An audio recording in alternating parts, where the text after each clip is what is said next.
So today is April 10th, 2020, and I am interviewing Dandy Warhol. I'm Zoe Clark, and let's get started. So, when and where were you born? Um, so I was born in California, and as soon as my brother was born a year after me, so I was only like 1 years old. We moved back to the Philippines. So I grew up there since from like 1 to 9. So I kind of got the feeling of how my home country was, which I thought it was awesome compared to kids growing up here because I grew up in nature. Um, there was times that seasonally we would go to different places of the city and go pick fruits, go play in the rice fields and all that kind of stuff. And when I got here to the US, we didn't have all that nature stuff. And it was funny because like when I got to the grocery store, we were like, wait, you have to pay for fruit? Because back home it was just like free for all, we just go everywhere and we just go pick them. So yeah, I was born in the US, but I grew up in the Philippines. Okay, cool. So it was from ages 1 to 9? Yeah, and I started in the middle of fourth grade here when I got here. Okay. So, yeah. So, can you tell us more about your family? Yes, majority of my family. I grew up with my mom's side, and there was a lot of female in that family. Mostly my aunts are all nurses, so they're all in healthcare, and that's how pretty much how majority of my family got here through healthcare.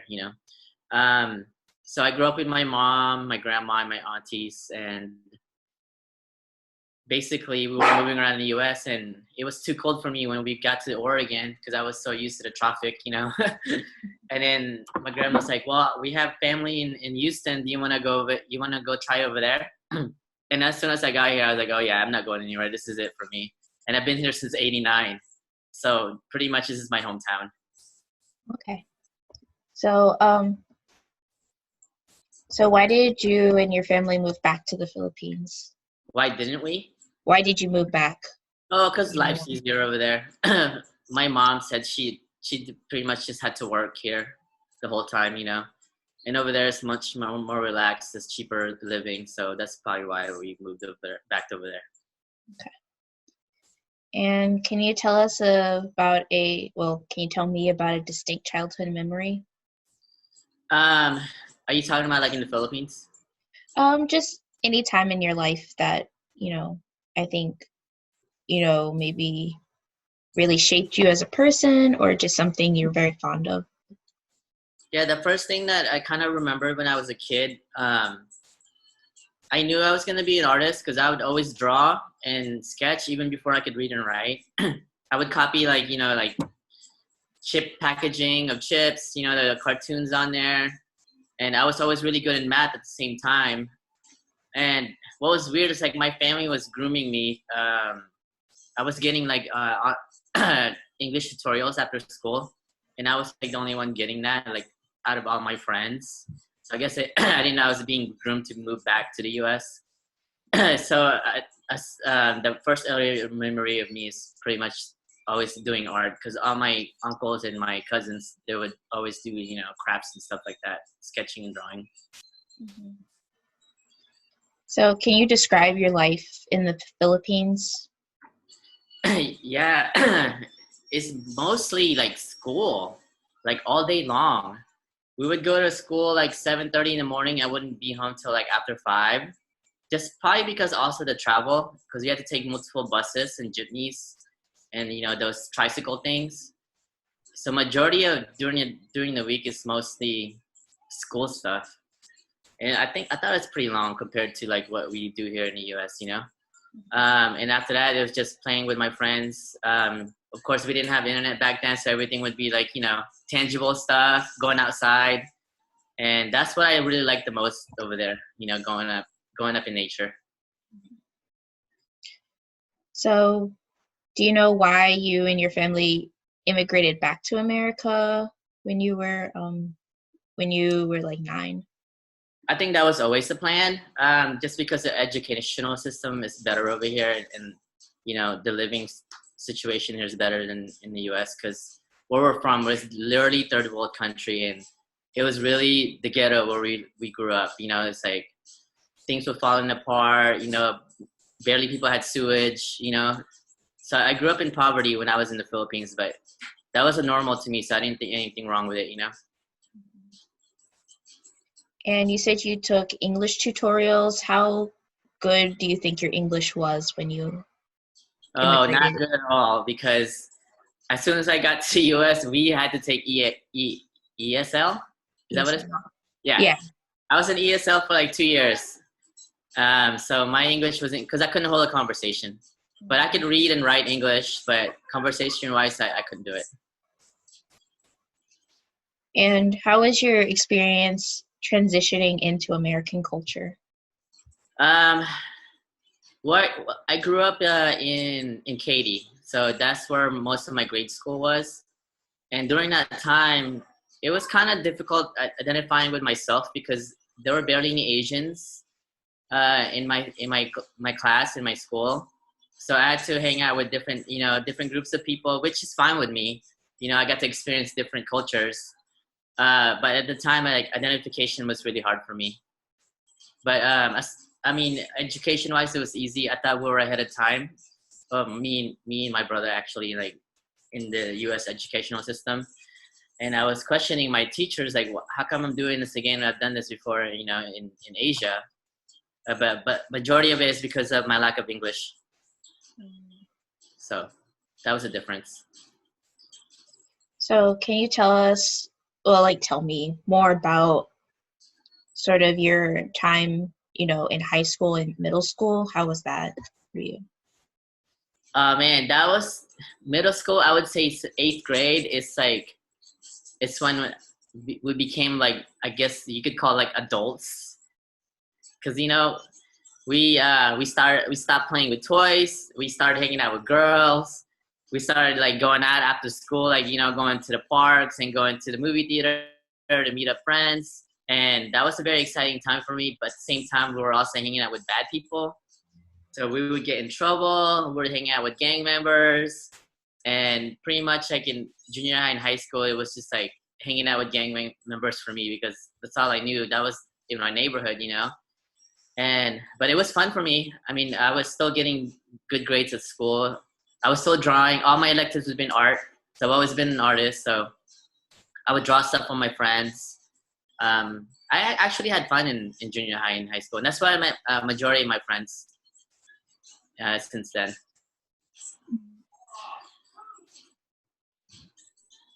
And that's why we And started getting into like hip hop and clothing as well, like being more fashionable, like seeing like you know current trends.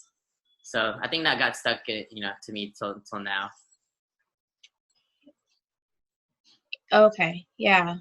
And so how have your oh, I guess you kind of answered that question, but I was just asking you like how do you feel like that time really shaped you As an in artist. terms of like maybe more than just like as an artist, maybe as a person.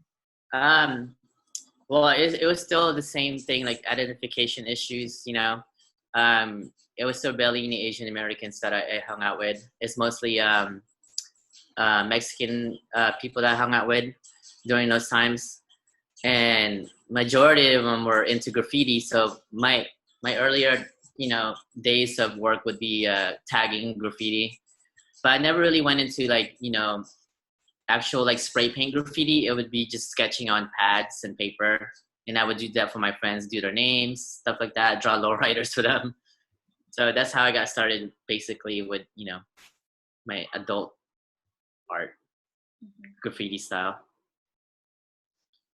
What did you do after you graduated high school?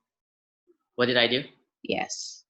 So after high school, I got more freedom. I was like, whoa, I can do whatever I want now.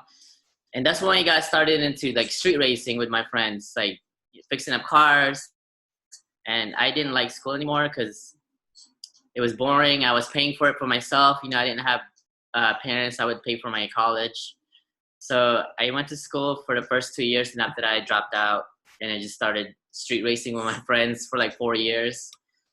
And then things started dying down. like my friends were getting settled down and they stopped racing, and I was like, well, what am I gonna do? So I went back to college, and that's when I finished college. I quit everything like racing, art, and I just focused on my, I guess you could call it, career. And I didn't really know that you could be an artist as a career, so I chose the easiest thing for most of everybody would be business school. So I started accounting first, and I didn't really like accounting, so I was like, okay, what's closest to this I could do? So I went into financing. So in the end, I got a finance degree from University of Houston.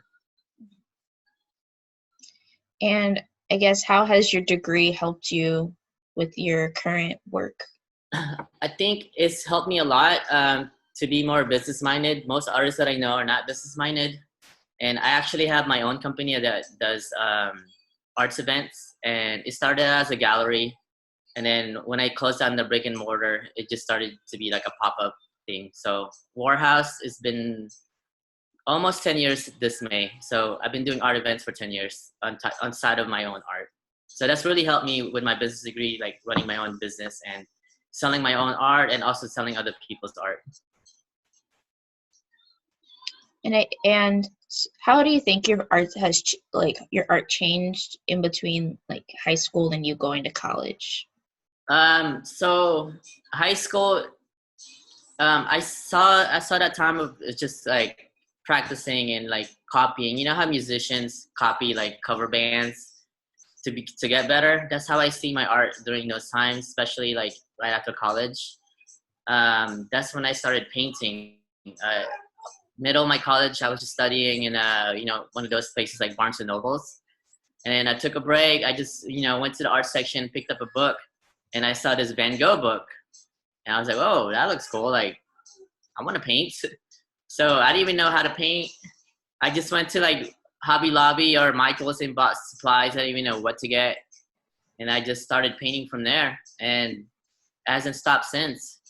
So in the first, I was just mimicking like these famous artists, and then as soon as I discovered the other artists, like social media started to come up, and then got more connected to different type of styles, and that's where I kind of like honed in my own stuff. And what was your first job in America? James Coney Island. That was the first and last time I'm working in the food industry. Oh man, I would come home covered in grease. I'm just like, this is like the worst time of my life. But I liked the fact that I was making money, That's why I kind of kept it. I was like, this is cool. Like, I'm making money and buying stuff that I want. But at the same time, they were working again in the food industry. Did you learn anything from that job? No, not really. It's basically just, running a register, I guess. Yes, you can kind of learning, counting money, making sure you're not short on your till. It's a good business, I guess, exposure. And have you had any other jobs in between James Coney Island and working for Warhouse? Yes. So after high school, I started working for a printing company, making like pamphlets and business cards, stuff like that. It was actually like, using ink. It wasn't like, they didn't have laser stuff back then. So that was kind of cool. But I was having a problem with it because I'm colorblind. So it was hard for me to match colors. And then that was like a big summer job for me. What else did I have to do? After that, I was just working at my friend's shop because we were street racing. So I guess you can say I was a mechanic for a couple of years. We would, fix up cars and build them. That was kind of fun for me. So that kind of like taught me how to fix cars now. Like something's broken, I know what to do. And then after that, it's just college. My main job during college was making eyeglasses. So I was a manager at iMaster. So I did that for a couple of years, like after work. After college, like on the weekends and whatever. So yeah, that was like my main job, making money and paying for college, just working for iMasters. And then at the end of my college years, I interned for Merrill Lynch for a year, basically just cold calling for all these traders. And then after that, I got a job at a trading desk for 2 years. And that's when I started my warehouse as well. With that money I was making in my career. But I only lasted 2 years because I got fired. Do you want to talk about that? Yeah, so like this, my second year there, they wanted me to move me to European and Asian markets, right? So that means like night shift. So I would have to go to work from 11 p.m. to 7 a.m. And that like literally like obliterated all my like stuff to hang out with my friends, stuff to do, because I had opposite schedule with everybody. I was so miserable. I was the only one by myself in the office for like a whole year. And I was just like, so during the day I would run my gallery, and then at night I would go to work for, doing trading. And I was just like getting tired of like doing both at the same time. So I was just like online shopping for another job at my work. And I guess they caught me, or, they tracked it. They pulled me to the side. I thought it was like my third year review. I thought I was going to get a raise because I did all this for like, hey, I did this for you guys, like a whole year of just like in my office, like night shifts. Like, nah, but I got fired instead because I was job hunting while I was at work, and they weren't listening to my demands. Like, man, this is not cool. Like I couldn't even get lunch or dinner because I couldn't leave the trade desk, So I thought they were putting me to test, to see how I was going to do, but it didn't work out too well. So after that, that's when I focused everything on my gallery and my personal art, and that's when it kind of like blew up for me as an artist, because all my energy was just spent to that. I had no other choice, and I've been doing that since. So it's like 10 years. So that being fired is like a blessing in disguise for me, and I never looked back. So how did you decide to found Warhouse? So me and my friends, another friend of mine, he was my business partner, but not anymore. He got out of it. He was a photographer, and I was just in an apartment, painting like big canvases, and I was running out of room. So me and him decided to go, in town, like, downtown, midtown, whatever, look for a studio for us to work, And then we found this space, and it was so big because it hasn't been rented for like 2 years. So we made a deal with the landlord. We're like, well, can we live here? So we turned like the back area to, our living space, and majority of it was just open. And that kind of like turned into a gallery for us. And we didn't know anybody here in Houston in the art scene, actually. And we just handed out flyers in like coffee shops for a grand opening for a studio or a gallery, warehouse. And then opening day, it started raining. It's like, oh man, nobody's gonna come here. Like, we don't even know anybody. And as soon as the thing let out, man, like 600 people showed up. And it was like something that the scene was missing at the time. That's when street art was, started to come up in Houston. A lot of artists had no place to show or curate their stuff. And we made our gallery like super nice. Like everything's like brand new, painted. It wasn't like just like a dingy warehouse, And as soon as we opened it, we just got slammed. And, like they said, if you build it, people will come. And that was truly what happened to our space. And can you describe the opportunities Warhouse provides to artists? Yeah, so like I said, everything was just like,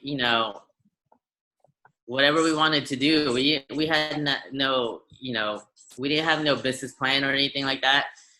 So we just did it by ear. So whatever we thought of, we could have done. Like, so there was like one time, like, why don't we throw a show that's just like all female artists, like stuff like that. And then we just had like these crazy ideas, and we just put them together, and people came and showed up every time. And then people started asking me, hey, can we rent this space? Like, you want to rent the space? It's like, yeah, sure. Like, that'll give us money for rent, So we started renting our space to other curators, and that filled up our calendar even more and gave artists opportunity to, like, show their voice and show their work. And then that started happening, started renting the space, and we started curating and throwing art parties. And then big companies started working with us because we had a space, a venue space, We started meeting like bands, like corporate people, and then that's pretty much like how we opened up the doors for pretty much everybody that didn't have, you know, a space to do their own stuff.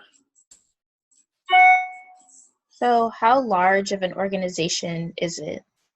My warehouse. Yeah, warehouse. Yeah. It's just me, my brother, two good friends, and volunteers. So it's a very small business, but we put on big events. Our large event is the Star Wars event, and that's been going on this 9th year, which sucks because it's usually on the May 4th weekend. So May the 4th be with you.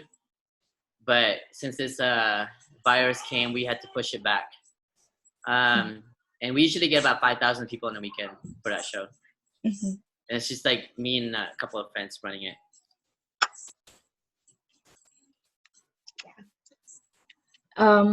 Yeah. So where did the name Warhouse come from? It's funny because everybody thought it was like something deep and meaningful. Me and my friend were just looking at a dictionary, and then we came across warehouse on there, and the way warehouse is spelled and pronounced is WAR''HOUS. We're like, well, that looks cool. Why don't we just use that? So it's basically how you spell it in a dictionary or pronounce it in a dictionary. Warehouse is basically based on warehouse. So it's not that deep.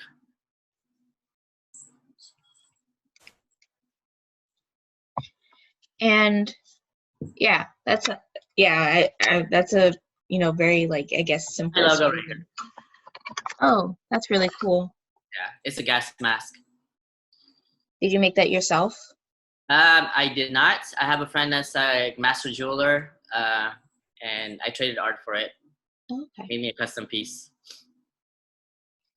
And can you describe your current position and responsibilities with Warhouse?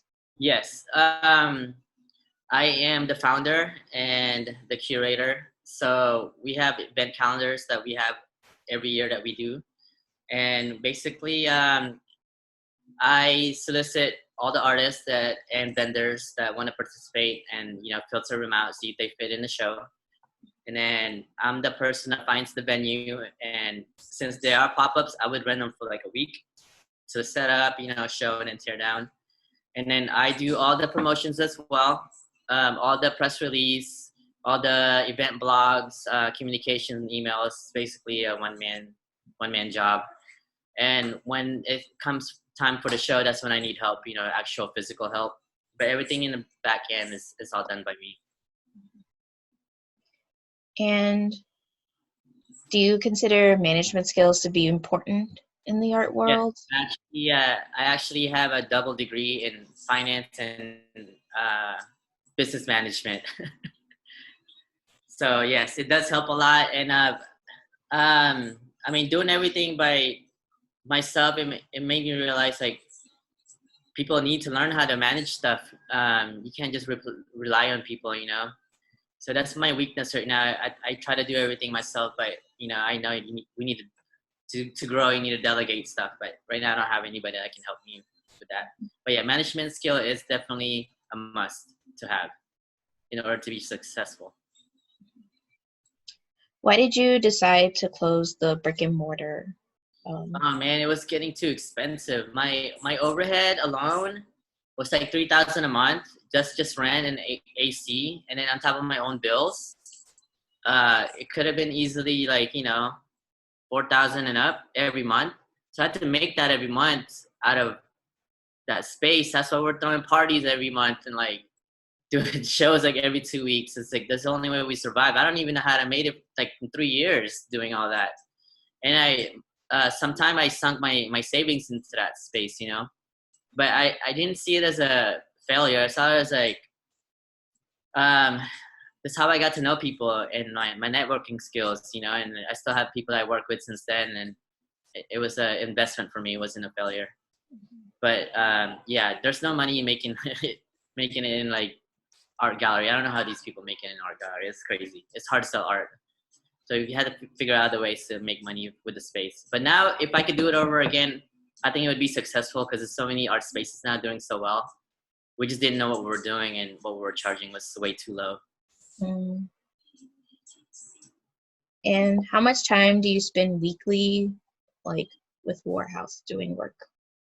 I would say at least 2 to 3 hours a day, because we get emails a lot, and we got to make sure we connect with our vendors and sponsors. Mostly And back office stuff. and like according to your website, you worked as an atelier for Wide School. Yeah, that's that. I'm still with them. That's my current day job. So atelier means I don't know if you know, like basically it's a artist in a studio. Okay. Atelier is a studio. Atelierista is the artist. Okay. So I'm basically, I've been there 6 years. This is my full-time day job. I'm an art teacher, and I run we have a think tank team. It's all the creators in the school. So we have the artist, we have a nutritionist. She does cooking for the school. We have a tech, so he teaches tech, and then we have a musician, teaches music, and then now we just got a fashion designer, so she teaches them how to sew. So I run that group in the school, like the creatives in that group. So let me see. Yeah, so like what made you sort of join that school? It was kind of it was kind of like a desperation accident on my part. So now I have a painting partner. I'm not sure if you guys know that. So I paint with someone now for like the last 4 years. So we paint all our paintings together. Our murals, our paintings, like gallery stuff is all. It's a two team now. Her name is Marjan. So remember when I told you I did an all female event at Warehouse? Mm-hmm. This is when I met her, and she's amazing. Her work's amazing. Here, I'll show you one of her work.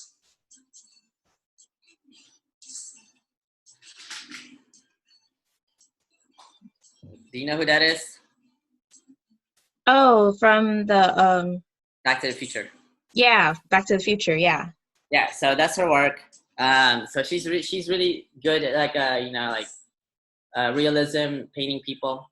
So when we paint together, I do like the backgrounds and all the colors and the patterns. So I met her on my all-female show, and we just became friends. And then a couple of years later, when I closed down the gallery, I didn't have a job anymore. I wasn't making money. And then I just get an email or a text from her. She's like, "Hey, my school is growing, and I need help at the studio, like at the art department. I know you know a lot of artists looking. Do you know anybody who's looking for a job?" And I was like, "Oh, actually, I just closed my place. I don't have any income right now. If it's art related, I've never taught before. I've never worked with kids before, you know."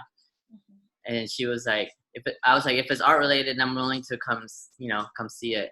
And she invited me to the school, and I like what they were doing. Everything was hands on, and then that's how I've been there since. So I've been there for like 6 years. And then the school grew like tremendously. Mm-hmm. And okay, let me see. And what are your like responsibilities at that school? My responsibilities is running the art room. I teach as young as 6 months old. Yeah, all the way to junior high. And we add a grade every year. So I think our oldest right now is 7th grade. So next year we'll have 8th grade, 9th grade, so we can keep our kids. It's a private school. So that's my daily, that's my weekly job, just running, teaching different grades. And then also, like I said, I manage the think tank, which is the creatives in the school. I guess you can call them like the, what do you call this when you take special classes on top of your curriculum? Extracurriculars? Yeah, I think you can call us like the best way to describe it is like the creative electives, okay? So every week they'll come see us, the nutritionist, the musician, the sewing, the art, painting, and the tech. So they get to see us once a week. So that's my team running that think tank. And this is like a full-time job, correct? I'm there from 9 to 5 every day. So now that school is closed because of the virus, we're doing Zoom classes online. How has that transition been for you, doing classes online? I want it to be more personalized, so I can hands-on with my kids. But it's been fun. Basically, I'm just like doing tutorials online while they're on on their computer, and I try to get it more personalized and calling their names, making sure I attend to each one. But it's not that easy to manage with like 20 kids at a time. Everybody's talking at the same time, So that's like the issue. But so far it's been working.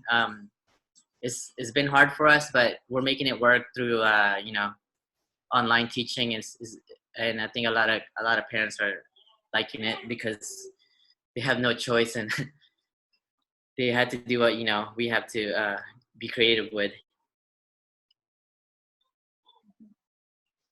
And yeah, and I guess like how have you seen your your students influenced by doing art? Well, now my goal is to transfer all my knowledge to my kids, and that's also like when I have public arts, like doing murals, stuff like that. I always invite them to see that you can be an artist as a living. This is also a career path for you guys. And there's a handful of students that you can tell they're artists, and I want to make sure that, hey, if this is what you want to do in your life, you can make this happen. So they see us doing all these like jobs after work, and they'll help us paint too, and then when I have the community projects, I'll bring it to the school. The last one we did was this pinup horse, this giant giant horse. Have you seen those? Have you seen those painted cows that like Texas Children's Hospital and stuff like that? Yeah, it's kind of like that. So it's a horse version. So I brought that to the school and had me and my students paint them, and so I try to get the community involved with the school, and that's what my students show them, like there is life in the art scene, if you guys want to do it. And I also, all my art shows are always kid friendly because I want all my students to come see what we do, so they come to my shows as well. Why is it important to involve children in like art? Well, for sure that I know is art is therapy, art is healing. I used it for myself, and I know it would work with kids, especially around this time like this. We encourage them to do a visual journal and just jot down what they're feeling and stuff like that, and also be creative. It's very it eases your mind at a time of stress. So we see art as a healing, and to be creative. That's basically what our goal is. Use art for healing. And how involved are you with the Filipino community in Houston? So like I said, like growing up, I didn't really grow up with a lot of Filipinos, and I just started getting involved with them recently in the last couple of years. So now I'm in this group called Filipinx, Filipino Arts Group, and they've been doing shows the last 2 years, mostly Filipino artists, or majority of them are Filipino artists. And it's kind of like bringing back to the roots that I kind of missed growing up, So I'm trying to be involved with them as much as I can with my schedule. But I'm really liking seeing like my people doing good things, and now they're incorporating like people outside of Houston, and I'm seeing like a lot of good work coming from that community as well, and so much helpfulness is like around the scene. It's like just everybody's like making sure everybody's good, helping each other, putting together with different people. So I'm kind of liking. I'm starting to get involved with them. I don't think it's too late, but it's never too late to start. So I'm barely there, like maybe like 2 years. And are you involved in any other community organizations? Yes. I also live in the artist loft in downtown. So all my neighbors are artists. So when we have shows together, like especially Art Crawl, we're one of these stops for Art Crawl. So we do that every year. And the I used to work with the Texas French Alliance a lot, doing events with them and donating work. I've donated work to different organizations like the Art Car Parade, for their gala. So I try to, get as much as involved as I can with the community. And of course, I still have to do my own stuff with Warhouse and at the school. So time is very limiting for me. And you've worked with Texas Children's Hospital. How has that experience impacted you? Very humbling because we were in the forefront. We were working with sick kids in their beds, like cancer patients. And like I said earlier, like art is a therapy. So we would go there maybe once a week and we would talk to the kids. We would sketch with them, see like what makes them happy, things that they look forward to when they get out the hospital, and making sure their morale's up, And then that was, we did that. We actually did that with the Texas French Alliance. They brought us in with them to Texas Children's. So once we got all these content from the children, their drawings, we saved them in a folder, we scanned them, and then we actually created a mural for them. So all the images that we did a whole, like, in the parking garage, put all the image together, and a graffiti artist painted all their images on a mural for them. So that was very humbling for me, and that's why I wanted to keep working with children, just to help them in their, bad times. And what is your involvement with the Lawndale Art Center? Lawndale Art Center. We did their first mural, me and a group of friends. And then that mural started to become like a annual thing now for them, And then they were actually my neighbors from Morehouse. They were just right across the street from me. So we would like swap ideas. You ever heard of The Big Show? No. Okay, it's their annual show that they do every year. So everybody just submit something, and if you get rejected, then my gallery would be like the rejected show from The Big Show. So everybody just go from The Big Show, and then when we come to my space, we call it the Little Big Show. So it was like the reject work, but it was so awesome. It was still fun, It wasn't like nothing bad. So we'd have two shows at the same time, like, and we would go to each other's like events, stuff like that, because we were pretty much like across the street from each other. Yeah. And I guess going back to sort of your art journey, like, how did you start doing art, I guess, professionally or semi-professionally? So I started painting like middle of college, and after I graduated, that's when I opened my gallery, and I started promoting not only my gallery, also my own work. And once I got fired at my trading job, and that's when I just focused everything on my own. But 2011 was a crazy year for me because that's when I became, a full-time artist. And for some reason, I was on every publication in 1 week, like coming towards my solo show. And it was just like, wow, how is this? What's going on here? Like, what's going on here? I was like the youngest like gallery owner, and also like this artist too. And I ended up on New York Times for my first solo show. I was like, what is going on here? I don't even think I'm the artist. I'm just like, this is my first year doing this. At the same time, a lot of people was like, who is this guy? Like, why is he getting so much attention? So it was kind of like, I wasn't used to it. But I mean, I just kept at it and make sure like I put up good work. I mean, I'm really OCD about my work, so everything has to be super perfect and clean. And I just kept doing what I loved and didn't really care about what people thought. So still doing it. How did you feel when you got such, immediate positive response to your art?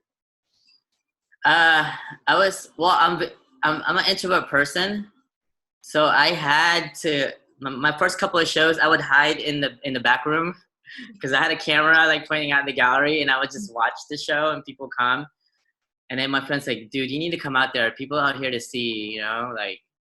So before I was scared to talk to people. I didn't want to do social media, but I was kind of forced to just promote my work and promote my space. So I had to learn everything, how to talk to people, how to manage like conversations, stuff like that.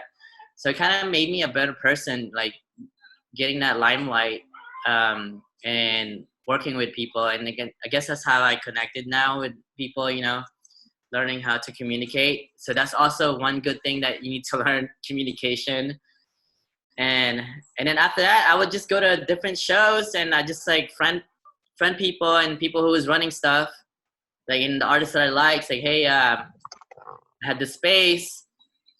You guys want to work together? And majority of people said yes to me, and that's how I built my community, learning how to communicate.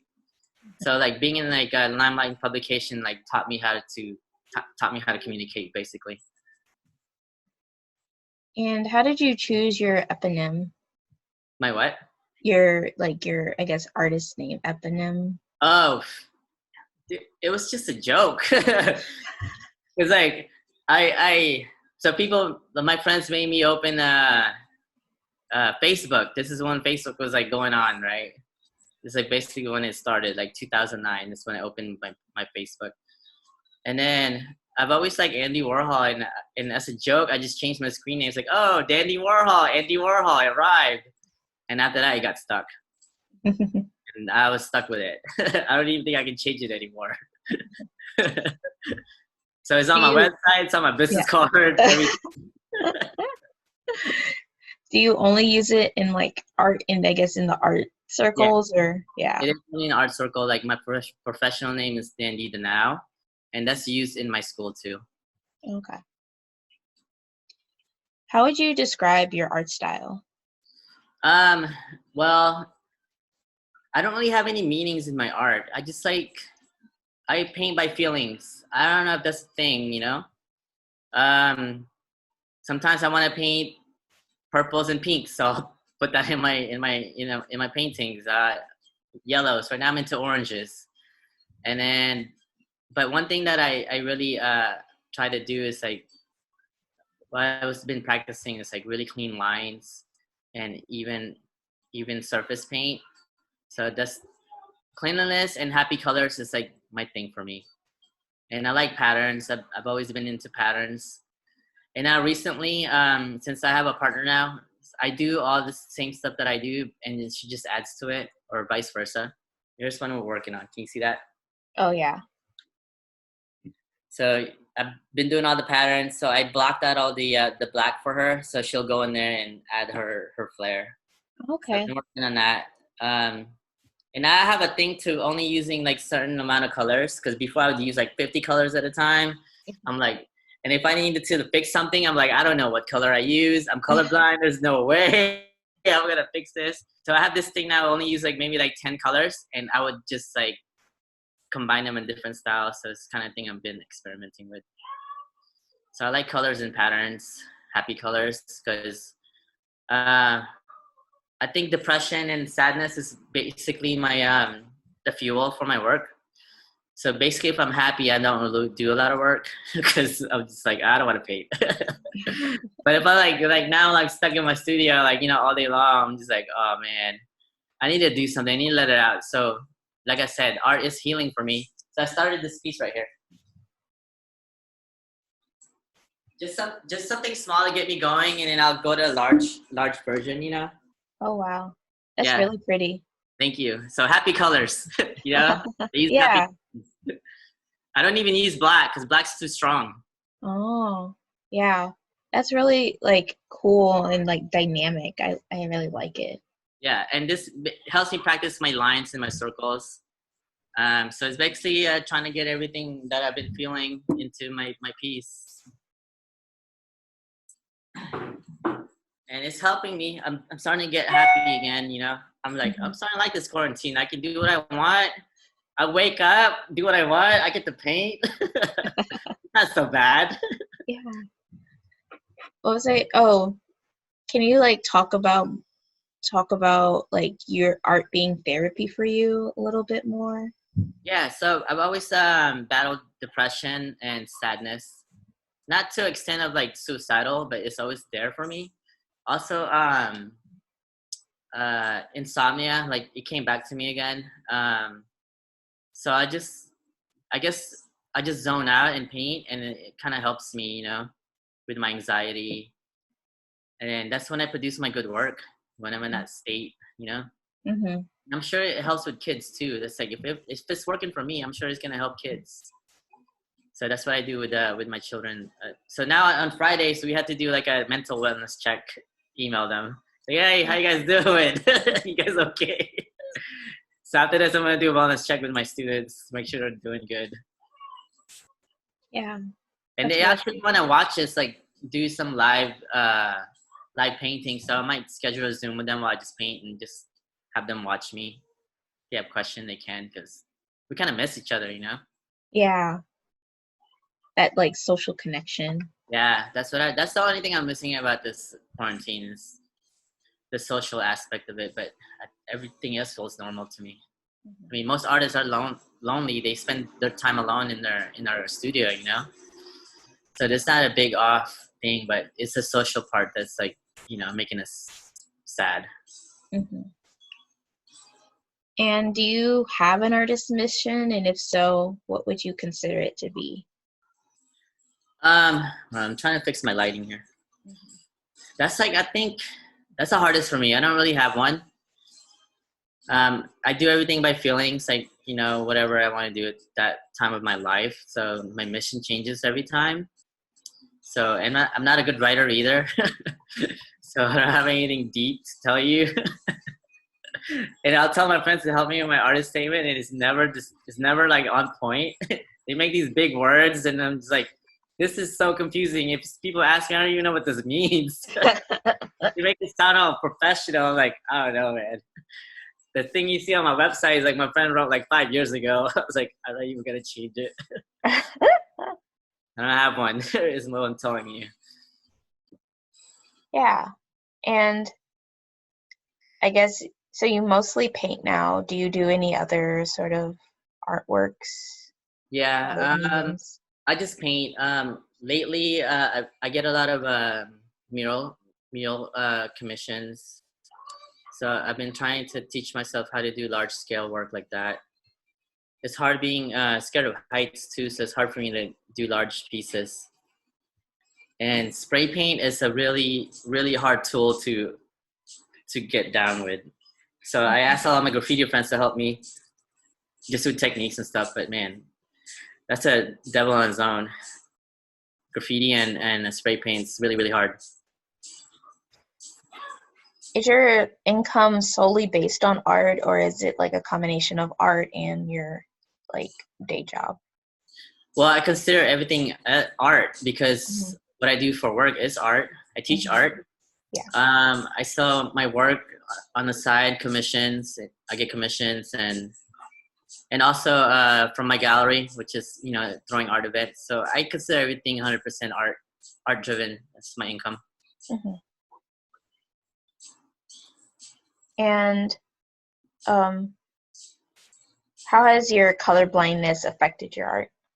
Actually, it's helped me. I don't think about color theory anymore. I see colors as balance. So when I choose my colors, like it doesn't have to match. As long as they're balanced, the composition is balanced on there, and it works out for me myself actually. And then when people look at it, it seems to make sense. So I mean, actually, it doesn't make me think as hard finding my palette. Mm-hmm. And people are so amazed, like, how do you choose your colors and they go so well? I'm like, well, I just see them as light and darks, Mm. like the shades, and that's how I choose my palette. Yeah, cool. And then when do you do your art? When do you work on your art? Man, I'm a night owl. So after work, I'd either probably take a nap or do run errands, eat dinner, and I'll do art from like 10 to 2 in the morning, Mm. and wake up at 7:30 for work. Sometimes I'm just like, oh my god, it's 2:30. I gotta go to bed. So yeah, I do all my work at night. And what subject matters do you most often feature in your work? Um, well, I consider myself a pop artist, so I kind of like seeing what the current trends are, and I base my stuff on that. Mostly like the styles and colors that people are using. For a while, I was doing a lot of 80s style graphic stuff because I saw that coming back. And now I've been seeing like 90s clothing and the colors that they use, the basic colors. Mhm. So I've been leaning towards that in my color choices. I don't know. I just like seeing the current stuff that's going on in the world, and I try to put that in my work. And I think I'm gonna make that one like kind of like the virus stuff on there. That one's named the COVID colors. So I'm Do just you, trying to capture what's going on right now. yeah.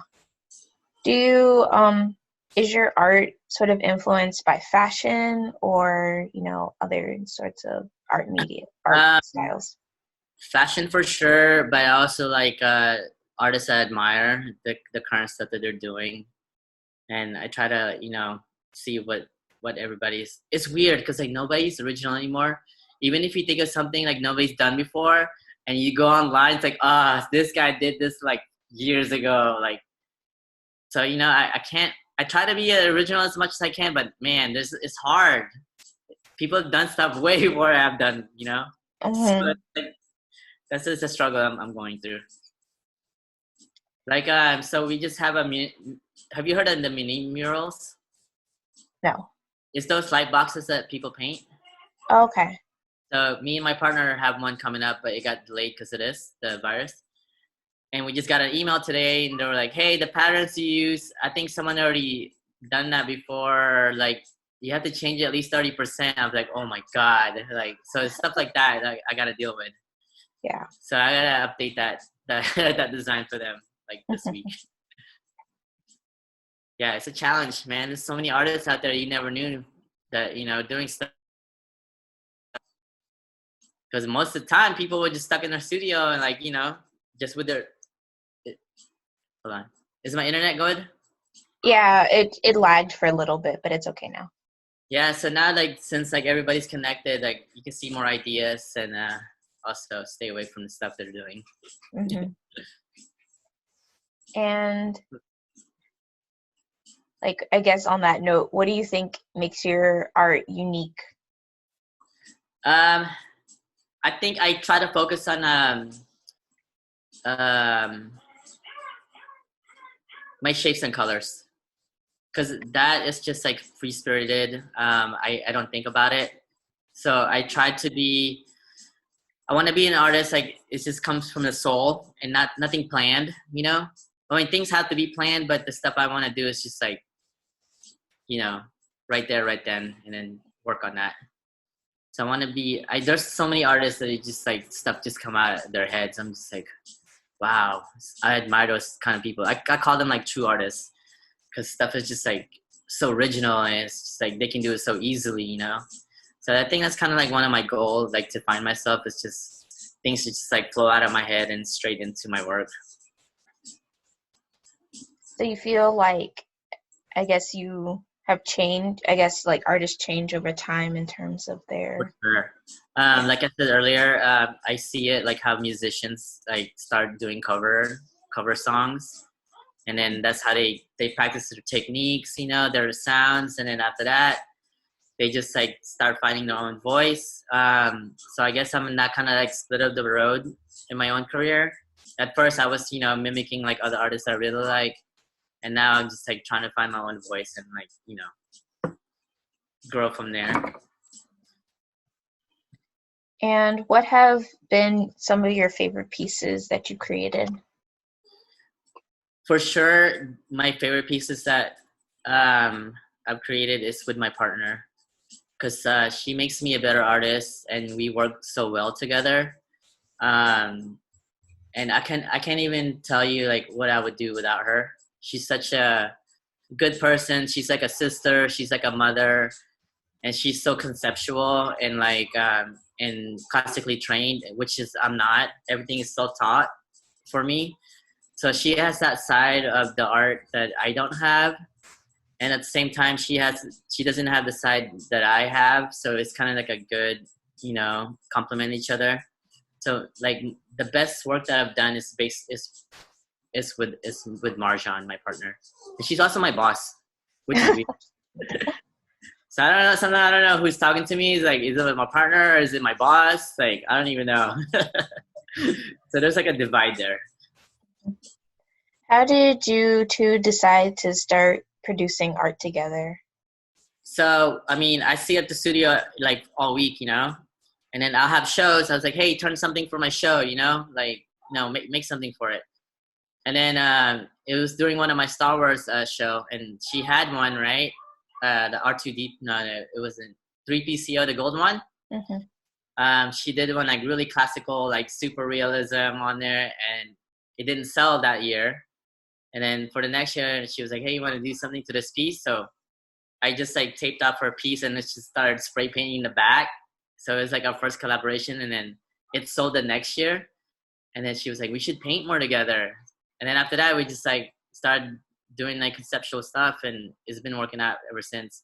This is actually a new brand, so even like we get commissions like on our own, we'll pull each other in and make it a combination. So it's our thing for now. And how long? And you said you guys have been working together for 2 years or so, or longer? I would say 3 to 4 years. 3 to 4. Okay. Yeah. And we even have our own website and everything. Oh, okay. Yeah, we have website, Instagram. It's our new brand. What is the name of it? Website is Deejon, DEEJON. Oh, yeah. Art.com. Deejon Art. How did you come up with that name? We just use our first 3 letters of our first names, or last 3 letters. So Dandy and then Marjan. So Deejon. Oh, okay. Did it pull up? Yeah. I probably typed it in wrong. Deejon Art.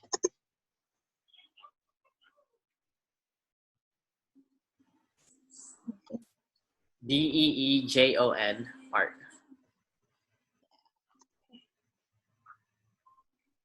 Yeah, I see it. Yeah, so that's our page. Cool. And you've been featured in many exhibitions. So what does it mean for you? What does it mean to you for your art to be recognized and exhibited? I see it as a resume thing, like I see it as it's like a ladder. The more people you work with, then the more people like will take you seriously. So I just see that as like a resume thing. But now I don't really care for it anymore, like publications, I think I'm way past that as a person. So now people just trust me with the stuff I deal with. But other than that, I mean, it's awesome to be recognized, but at the same time, I don't think it matters to me anymore. Yeah, man, I'm looking at you at the website, and I really like your art pieces, and I can kind of see how you guys are like collaborating with the like realism and sort of pop art together. And that's stuff we can do on our own, like on our own work. So this is why I kind of like really like what we're doing now. So we're trying to hone into this thing that we have. I think it's something good. So can you like, I guess, how do you guys like work together in terms of coming up with like a concept or a plan? Yeah. So like I said, she's a conceptual one. So she'll have all these crazy ideas, and I'll be the one that's doing like the technical side. It's like, okay, in order for this to make this happen, we gotta do this, and then I'll choose like basically the color palettes, and then she'll start sketching her people, and then I'll go around that and just make everything come together.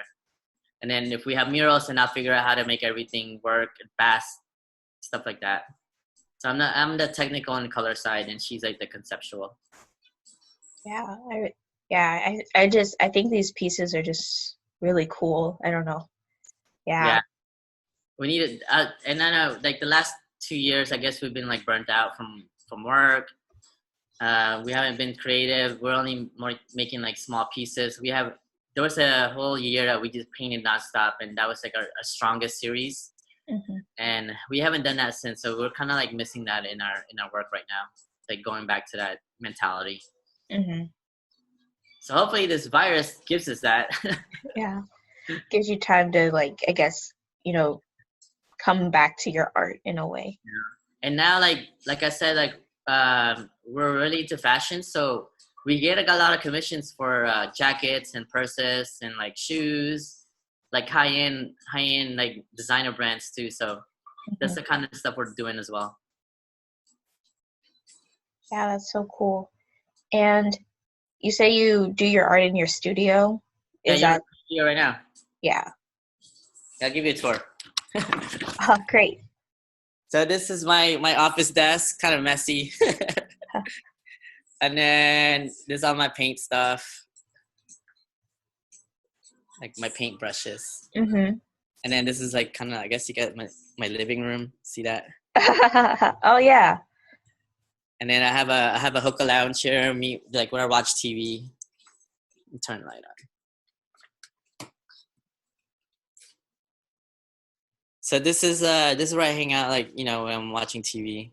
Mm-hmm. This is where I have my virtual classroom with my students. Okay. You see that? Oh, yeah. So this is where I do my Zoom classes with my students. Okay. Yeah. So it's basically I live in an artist studio space, so everybody that lives here are artists. Okay. And you're on my painting desk right now. Okay. Yeah. And, like, I guess, how does this space really help you do your art? Well, at one point I made it too comfortable. So I wasn't doing any art. I was just like on my phone on the couch and then just like whatever. So all this art supply was in that room, my TV room. That was my studio. That was my studio over there, and I wasn't doing any work in there. I don't know if it was the energy or whatever. So I had my partner and some coworkers come here and just like took all my art stuff and put it out here. Okay. Now it's helping me work more because as soon as I walk in, is all I see. Mm-hmm. Before it was just like the couch and TV, so I would just go straight there and just be on my phone. I wasn't motivated to work, so now it's helping me. So I put my distraction in that room and I put all my work right here in front of me. And I guess, do you have like a mentor figure for your art, or? Not for my art, but I'm always looking for a mentor for life lessons. So right now I kind of have a father figure, which is like Marjan's dad. Mm-hmm. So he helps me with all my finances and like decisions in my life. As far as art, it's just mostly like experimenting for me. Everything's self-taught. So if I want to try something, then it's gonna do it. I'm a really hands-on person, so if I have an idea, I'd jump on it right away. I'm not scared to fail. And kind of, let me see. Like, how are you influenced by like other artists and talents in Houston? Oh, a lot. There's so many artists I follow on Instagram, and I just like when I look at art, I always dissect it on how they do things, and I'm just like, how do you guys make so much work, large scales? Like, I just try to like dissect everything that they do, how their process is. And then in turn, I try to use that for myself, how to be a faster artist and, a better artist, and like just look at their techniques and their styles. So there's like so many people that influence me, just like seeing how much stuff that they put out there in the world. And I kind of want to do the same thing, share my work to the world. And I don't know how these people are doing so much work I know they probably have this whole team or something. Like they have to. I can't put that much work. It takes me so much to finish one piece. That's the one thing. I want to be a faster artist and put out more work to to the world. How long does it take you to do a piece? Marja and I will do an average piece for about 2 weeks. Okay. I'll get one for a week, and that's like painting every day, And this, I'm talking about like a large scale work. So about a week each. First, that's something small like that I just showed you, maybe like 2, 3 or 4 days. If I really sit there and just work on it all day. And you want to be faster than that? Yeah, I want to be faster than that. So I've been learning techniques like how to use tape properly, and spray paint really helps a lot to fill in colors. Because if I do it with a brush, that same color, I'd probably do like 3 or 4 layers just to get the solid look. But if you do it with a spray paint, it's just like you're done. So like stuff like that, it's just trying to be faster. And what would you consider to be your most successful commission? Successful commission. Oh, I would say that Marjan and I did a whole art installation on the lobby of what building is that in downtown? You know that pyramid, the glass pyramid in downtown? I think I've seen it. Yeah, that would be, it's with TransUnion. It's the oil building or something. So that was like our first like really like conceptual piece that we've done, because we've never done like sculptures before. Mm-hmm. Which is cool because like we didn't know how to build that stuff. We just sent them our design. They were like, "Oh, we have people that can build this for you." I was like, "What?" I was like, all right. That was kind of cool. Like everything was on point when they gave it to us, and we just started painting. And it was a furniture pyramid. People can move them around. It has wheels. Okay. Yeah, but people were scared to touch it because it's an art piece. But we wanted people that move them like puzzles, and then like have conversations with each other. So I think that's like one of the most successful things we've done together. And Pennzoil building. It's in the Pennzoil building in downtown. okay. Yeah. And you have worked with Cirque du Soleil before, correct? Yes. Yeah. So can you tell us about that experience? Tell me about that experience. Yeah. So Cirque du Soleil they're based in Canada, and so the curators, they were young, because when I got to my gallery, I was like, "Whoa, you guys are running this whole show!" So they got all these famous street artists to do like Cirque du Soleil posters. So that's how they promoted their events in different cities, So they had all these famous artists do the posters, and then they'll pick a gallery in each city to throw the art shows for the original posters, like hand painted posters. Mm-hmm. So I got to meet them, and it just opened up my whole world of more muralists and street artists. So we've done 2 shows with them, like 2 years in a row. And then I think Cirque du Soleil cut the budget for that program that they were doing. They didn't think it was important. And these guys turned around and started a mural festival in Montreal. Now it's like one of the biggest mural festival in the world. And they get all these worldwide famous artists that come there every year, and they just curate the show. One thing that I'm really excited that I got to know these guys, because they were ahead of their time. They were already like commissioning like these graffiti like muralists, like corporate Cirque du Soleil. Like, what are you guys doing? Like, hiring these thugs. And now look what they're doing. They were so ahead of their time. I'm glad to be part of that process that they were, doing. And we're still friends to this day. Okay, cool. And you won Reader's Choice Best Artist of the Year by the Houston Press in 2011. How did that feel? Man, I cried. I was probably drunk or something at the bar, and then I got the notice. I was just like, oh my God. This is 2011. I told you, 2011 was a crazy year for me. This is when everything was happening at the same time. And yeah, it was overwhelming for me. And I didn't know what it meant, I still don't know what it means. And then the next year, the same year,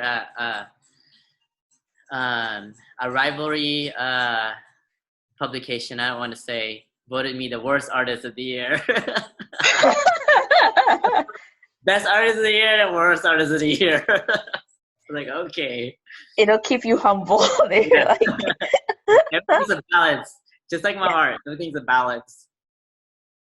I was like, all right, I see you guys. That's kind of funny. Hmm. And have you had experience working on like commercial art? Commercial art. I did a I don't know if you could call this commercial, but BMW commissioned me to do like a live painting of one of their new release cars. Okay, cool. Yeah, it was actually a big event. It was at Silver Street. So basically, I was live painting while they unveiled this like their new like sports car or something, and they had this concert at the same time. It was like a big show. And then I guess Pennzoil, I guess you can sell commercial work, you know. Mm-hmm. Majority of them want murals and stuff like that.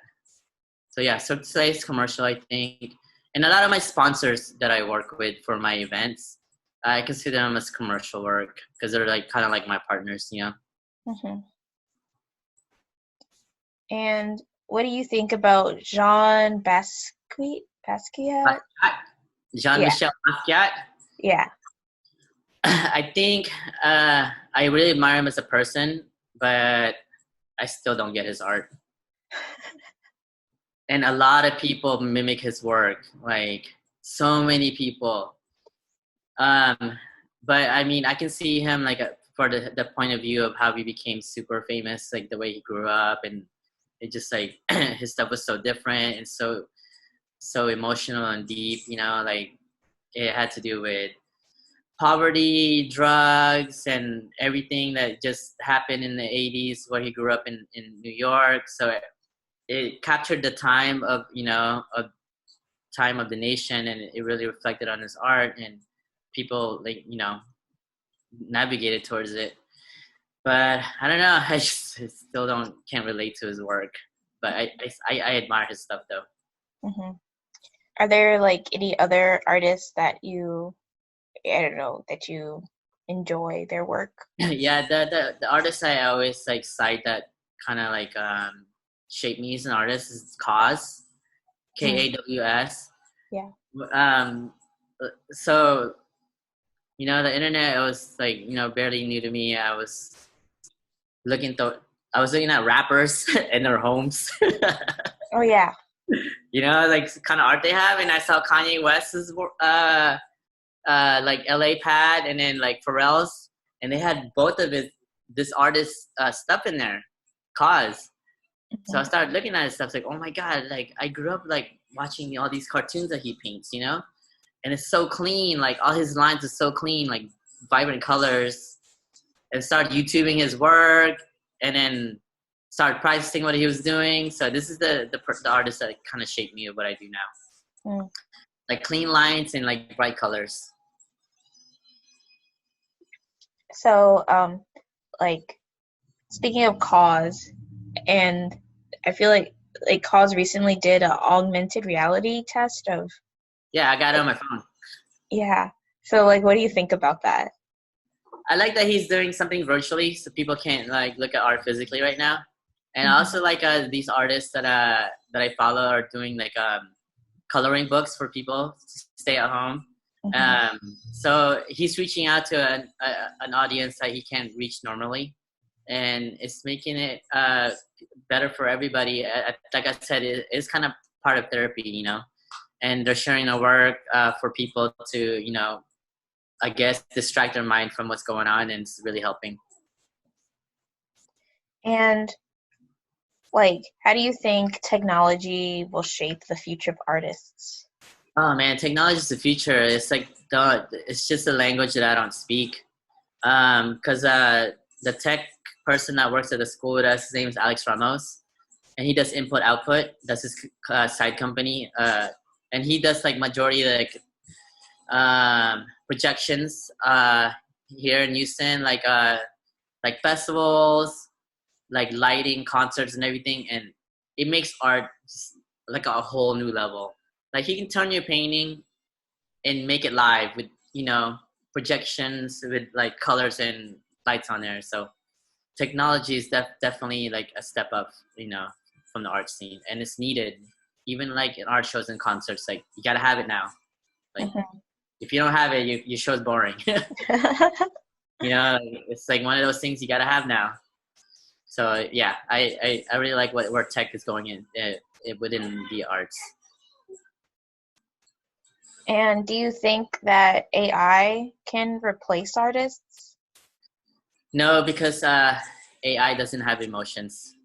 Yeah. And like I said, like I see true artists as putting their emotions straight to their work and unplanned, and it's just straight from the soul, and that's what I'm trying to achieve myself. So AI, technical wise, maybe they can, but as far as conceptual and stuff like that, no, you need emotions for that. And like speaking about like I guess the Houston art scene, how do you think artists of minority backgrounds are received compared to like other artists? They don't get as much limelight, I guess you can say the word. Even not even just Houston, especially. Even like if you're looking at social media, But what I like about it is they're grouping together to help each other to get more notice of their work. And I guess one good thing you could say is camaraderie is coming out of it being, less publications, and they're starting to do their own. So from the roots, and I see that a lot happening now. People grouping to each other and helping each other expose their own work without the help of, outside source. And how committed are you to staying in Houston? I probably won't be as committed as before. Not because of the career wise, because of family. Majority of my family are not in Houston anymore. They're spread out mostly in California. So at this time of my life, I kind of want to be around more with family, especially being alone right now by yourself. You need like someone. You need family. Like it was really hard for me the first week being alone, and my work people are my kind of like my family, but it's not the same. So like the last 2 years, like all my vacations was like to go see my family, like family reunions, see my cousins and whatever. So if I had a choice, I would probably leave Houston just because I want to be close to my people. Are there any art scenes that you kind of wanted to explore or work in? Yeah, I want to, the way my work is, I kind of want to be like close to LA. I think there's more opportunities there. At the same time, it's a really cutthroat industry. So I wouldn't want to live in LA. I'd probably live somewhere close that I could, maybe like, how Houston, Austin is. Yeah. Like in that area. But I kind of want to explore the West Coast. I'm not really into the New York East Coast scene. It's too cold. It's too dirty. And too expensive. I guess what are the differences between, I guess, LA, New York, maybe even Houston? I think like style of art. I think it has to do with scenery. I think so. Like, certain scenes make people feel certain things, In the East Coast, it's like nice and sunny, like the weather's nice, so people have like happier artwork, like more pop style colors. And in New York, what I've seen is like more dark, abstract stuff, And in Houston, it's everywhere. What I kind of not like seeing about the Houston artists, not artists, but the Houston art scene is everything's like theme shows, I'm like, man, how long is this gonna go on for? Like, everything's theme shows. Like, I want to see something like more original. I mean, don't get me wrong. Majority of Warhouse like shows are theme shows because that's like what majority of people want. But personally, if I want to curate my own shows, it's just I want everything like more original than just theme shows. And I guess are you working on any other projects than what you've shown? I guess you showed behind you. Yeah, right now I'm working on a lot of fashion stuff actually, painting on jackets and purses. So there's like boutiques that want to do pop-ups with us, like with their customers. So we did that like a couple months ago, and now we're just finishing some of those commissions that we got from those pop-ups. So Hmm. like yeah, and now everybody's doing like those masks. Oh yeah. We're like, hey, when are you gonna start doing masks? Like man, so everything's like fashion related right now for me. I guess like what do you think about this, I guess merging of like art and fashion together? Oh, I think it's always been side by side. But I think it's more prominent now because before it was just be like one sided. Everybody's just doing their fashion side and art side now. But now I've been seeing a lot of people doing like the crossovers, and I know a lot of people in the fashion industry, and then they're always asking us, to collaborate with each other. So I think it's a good crossover for everybody, like more exposure and more exchanging of ideas, and different textile and texture too, which is kind of cool. I like working with. So I think it's a good merge. Hmm. And what do you think you'll be doing in the next 5 to 10 years? Next 5 to 10 years, I kind of I kind of want to focus on my own company and do more studio work. I'm not sure if like teaching is for me like the 5 10 years. I kind of want to focus on my own time, and that's why I kind of like this quarantine right now. Is I've been having the urge to work on my own stuff, and this is giving me the time to do that.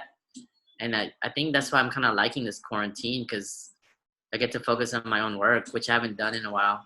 A lot of our commissions are based on what people want, and what people expect. We haven't been like creative on our own, and I think that's what's lacking, and that's probably why we're not making as much work anymore because it's for other people, it's not for ourselves. So I think the next 5 10 years, I want to focus more on my own career. Yeah, sounds cool. And I guess through fashion, are you trying to convey like a certain like aesthetic or No, anything like that? I don't really have a plan for that. It's just like what I'm feeling that type of my life. I don't really Hmm. plan ahead. Everything's just like by ear. Yeah. And what do you do like outside of work? And I guess like outside of art, what do you do? Well, I don't read. I hate reading. It's like too ADD. Like I have to read a sentence like 3 or 4 times just for me to like absorb it. Hmm. And I don't watch TV or shows. Um, I try to. Oh, I cook a lot. I try to be healthy. I've been cooking way more than before, and I try to be active and just like keep my health up. So I can live longer. So I really have a healthy lifestyle, and this is helping me with the time like this too. So cooking has been a thing for me lately. And how do you manage work-life balance? I try to have a schedule. Like that's how I work best with schedule. Um, Even with like to do lists, that's a thing for me. So I always have a to do list on my phone or on my notepad, and that's really helping me a lot with managing what I do with everyday stuff. Hmm. You said most of your family isn't in Houston, so I guess what do you have like any sort of like support system in Houston? I do. My brother helps me a lot. He's a year younger than me, and he helps me with Warhouse. He's like my number one guy. And then like social wise, like if there's like a holiday, like Christmas or Thanksgiving, whatever, I would go to Marjan's parents' house. They're like my sister and my parents, I guess. So that's really cool. But last year I went to California for 2 weeks and spent New Year's and Christmas there, which is really really awesome. I really like it. And is your family like supportive of your art? Well, yeah, they're super supportive. Like they just keep telling me like keep going, and just like keep going. It's like, well, this is all I'm gonna do. So yeah, they're really happy with what I'm doing. I'm really happy that they never forced me to do anything like I didn't want to do. So Hmm. whatever I wanted to do in life, they supported me. And so they've always been supportive. Yeah, always. Great. And how have they impacted your art? Um, I don't think it ever did impact my art because I will always do what I felt like doing. Mhm. But it's nice to have like someone or like people that are behind you. Like if you fail, they won't like make fun of you or like make you feel bad. So that's one thing too. Like emotional support is what really helps a lot. Yeah, they made me cry like on my cousin's wedding because it was kind of like a family reunion. Like there's some people that I haven't seen in a while, and they're just like, "We're so proud of you," and then just like I couldn't help it; it just came out. It's like I felt really good. So it's like, oh, that's how you guys really feel, huh? That's good to know. And has your childhood in the Philippines impacted your art? I think so, because we had to be creative with toys because we were poor. So we would make our own like trading cards. We do our own designs on trading cards, and we would make our own kites like from scratch. Like we'd design our newspaper and then put them together. So everything was just hands-on, built by our own hands. And I think that made me a better artist growing up, being like really hands-on and stuff. And I guess like pop culture figures were important to you when you were younger. Oh, the stuff that I used to watch on TV, like The Simpsons. That's like one of the main things like that shaped my life. Um, yeah, basically like pop culture, Mickey Mouse for sure. Like all the Disney stuff and everything I grew up watching on TV is like very engraved in my work. Even not like like physically, but it's like the colors are there. The shapes are there. Hmm. And I guess why do you respond so strongly to like colors and shapes, do you think? It's because I'm colorblind, Hmm. and there's some colors that make me feel certain things. Um, right now, I'm really into oranges. This is just recently the color orange. So everything that I see like has orange on it, I navigate. Like if there's a piece of clothing that has an orange in it, I'll buy it. And all the artwork that I bought recently from other artists, they have oranges in there. So I'm really attracted to certain things, and I navigate towards them. It's like I don't know, it's a connection I think with me with colors. Yeah. And do you often travel to the Philippines? So after this quarantine and everything goes back to normal, that's the first thing I'm going back to because my mom is still there, Okay. and yeah, she she's been living there, so I barely see my mom. Last time I saw her was 3 years ago, and that's when I went back to the Philippines. So I think it's time for me to go back and see her. So that's like the first thing on my list to go back home.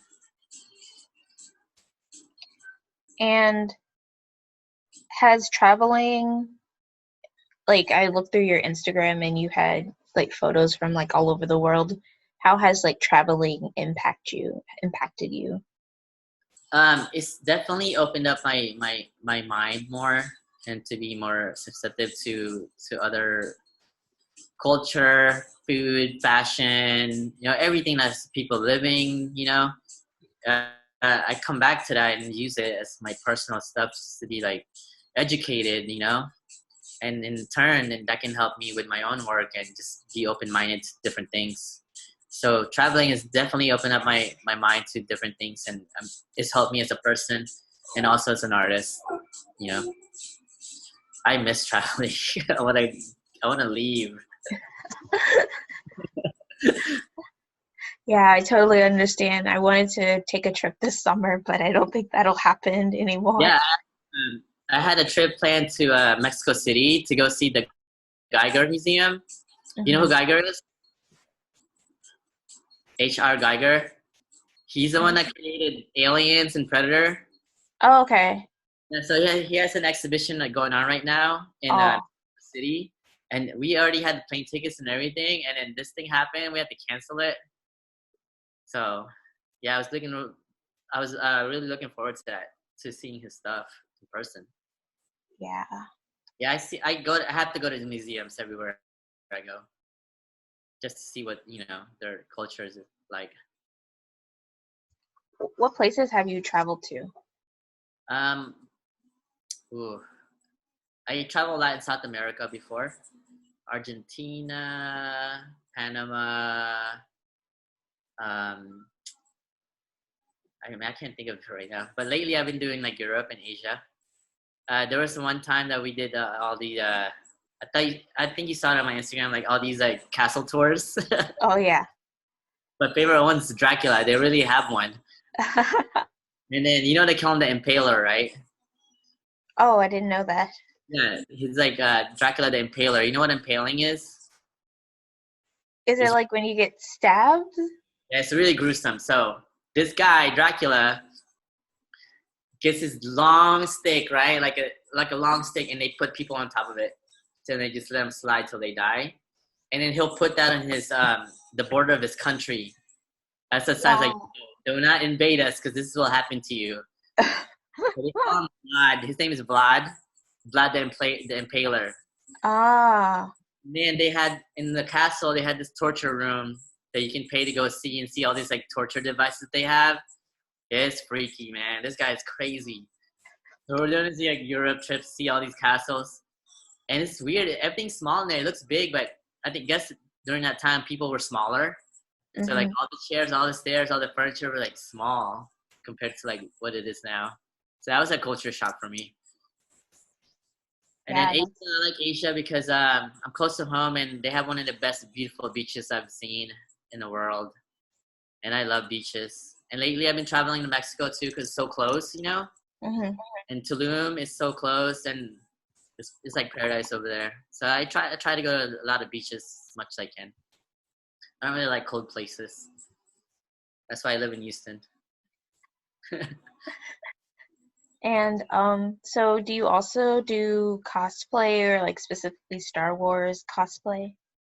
Um, yes. Well, lately I partnered up with my friend has a toy store, vintage toy store. Super happy, incredible toy store. So he has that whole following of comic books and stuff. So like a lot of cosplays, and so we'll partner up and do events together. Like the last 2 years, we do the DC versus Marvel art show. So it's Mhm. basically a lot of comic books and stuff, and people come in there dressed up in cosplays. It's fun. I like Halloween. It's like one of my favorite holidays. You get to dress up. And do you also have like an interest in space? Yes. So a lot of our paintings, me and Marjan, we always do a space theme, like galaxies and stuff, because like we feel like we are connected with the stars. We are like stardust, and we did come from the universe. So all the black that you see right there. So this whole piece right here. So my concept was like, okay, pretend you're inside your spaceship, and this is what you see. These are like buttons and lights and stuff. And then you look at these, the glasses and the lightning. That's your window looking at the universe. Mm. When you look out the window, what do you see? So she's gonna go in there and create these crazy like universe and stars and stuff like that. That's how that piece is gonna look. We're always doing like space themes in our stuff. Cool. And what do you think about the role of artists in society as a whole? I think the artist's role is to document what's going on in society. Even like I said, even if it's fashion, current trends, political, and stuff that's like what's going on now. This is the best time to document what's going on, and the best way for us to document this is through art. Visually, emotionally. I mean, there's so many fake news out there. Like, I think art's like the truest form of like documentation. Like even in the like earlier years, like with the pyramids and hieroglyphics, art's like Mhm. the truest oldest form of documentation of human history. even with the cavemans, So that's how I see art. Oh, that's how it should be used at certain times like this. And how do you want to be remembered? I want to be remembered as a inspirational person for other people. I get these questions a lot. How I get started and what I do, and they're so inspired of what I do, and I'm just like, hey, I have no secrets. I just followed what I wanted to do, and if I believe in something, then I think it's true, and if it's gonna make me happy, then it's something that I definitely want to pursue. So I kind of want to like be known as a person to like inspire people, and I mean I'm willing to tell everybody my techniques and stuff. I have no secrets. And I guess as far as your like personal identity, do you consider you're Filipino, American, anything else? I consider myself identification wise Yeah, Filipino. Filipino. I'm like one of the last full-blooded Filipino in my family, because like everybody marries, different races in my family. Like all my nephews and cousins and nieces, they're all like half breeds. I'm like one of the last like full-bred Filipinos. I'm really proud of that. But they're beautiful though. So yeah, I side with the Filipino side. hmm And I guess like speaking about like coronavirus and COVID-19, like how do you think it's impacted the community? Man, well, since I'm trained in like like the stock market and stuff, Yeah. it's really really like taking a toll on human society.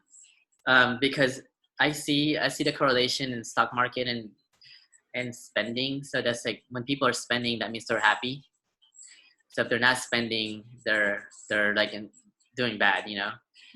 So I correlate with that. It's really impacting people, especially with health. If you don't have money, you're gonna suffer health wise, financially. So everything is tied together, and it's really bad shape right now. But I've been watching the stock market, and it's starting to slowly go up. So people are spending money. So I guess the morale is starting to get up there. But the uncertainty of the whole thing is what making people crazy. They don't know when it's gonna end, what's gonna happen. So everybody's in self-preservation mode, and I don't know if that's healthy for human society. But I mean, at the same time, have you been outside? Not really, not Okay. much. I've been going to, like for bike rides and just like even like just drive around by myself just to see how it is out there, and it feels normal actually. Mm. And it's making me feel good. Like nature's coming back. That's what I've noticed. I went to the Manila Park the other day, and there was like a bunch of squirrels. They weren't even scared of people. And I hear more birds. The air feels like crisper and cleaner. So the upside I see about this thing is like is helping the environment recoup from what we've been doing.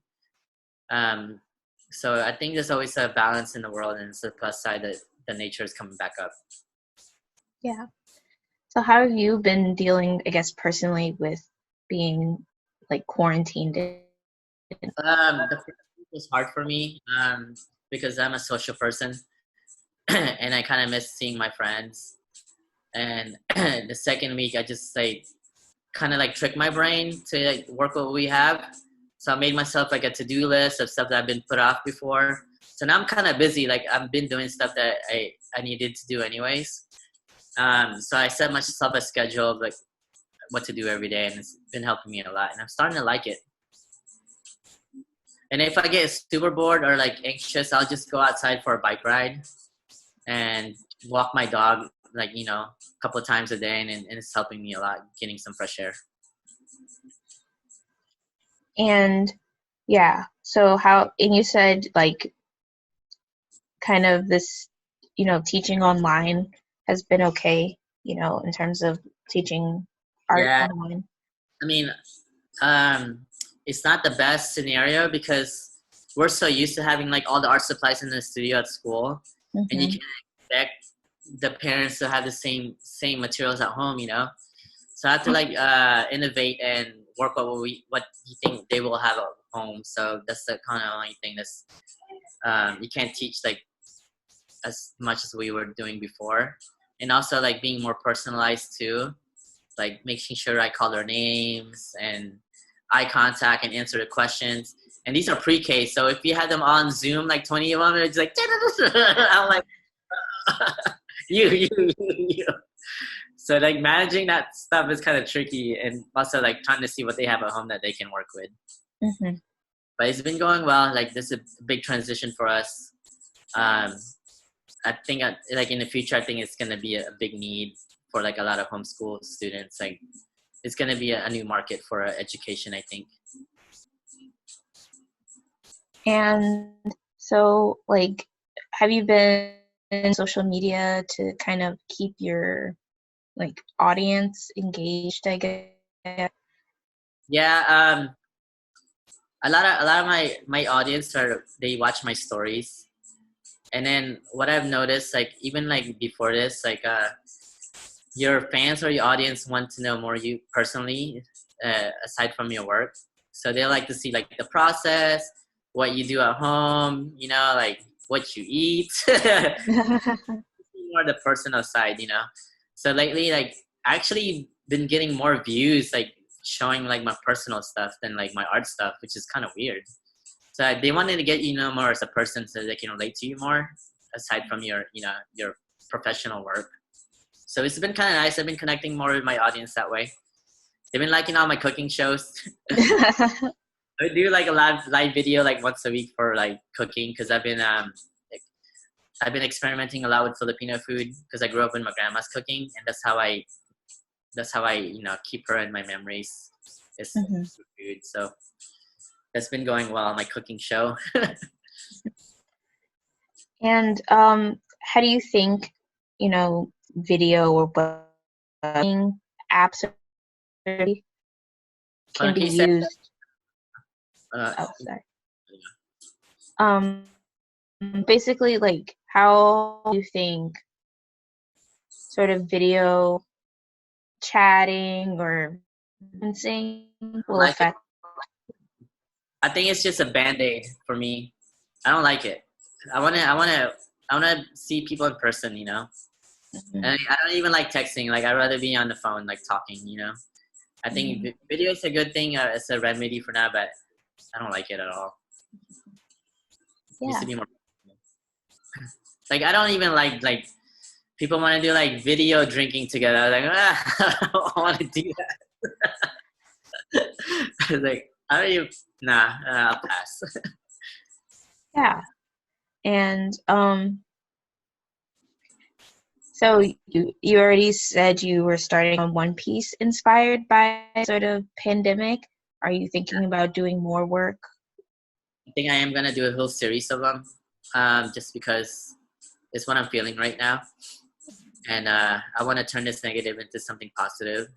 So hopefully, I'll come up with a body of work that can show what's going on in my lifetime and during this time of the year, and like I said, document this, you know, this time of humanity and see how people react to it. And I want to work more with Marjan, but I don't know how I'm gonna send her my work. She lives all the way in Sugarland, and I'm in downtown. So Well, the hopefully, traffic bad. yeah, traffic's not bad, but I don't know if she wants to see me. It's so weird because like a week before, me and my friends were just hanging out. There's like nothing wrong. We can't even like stand next to each other. It's like, why are you acting so weird? Just saw you guys. It's like, yeah, man, I don't know what's going on, but I don't like it. Do you think this, like, you know, this social distancing will have any long-term effects? Yes, for sure. Because I was reading about the Spanish flu. It's pretty similar thing that's happening now, and I read somewhere like people wouldn't go to to like to the movie theater, to somewhere like there's like large gathering for like 2 years, you know.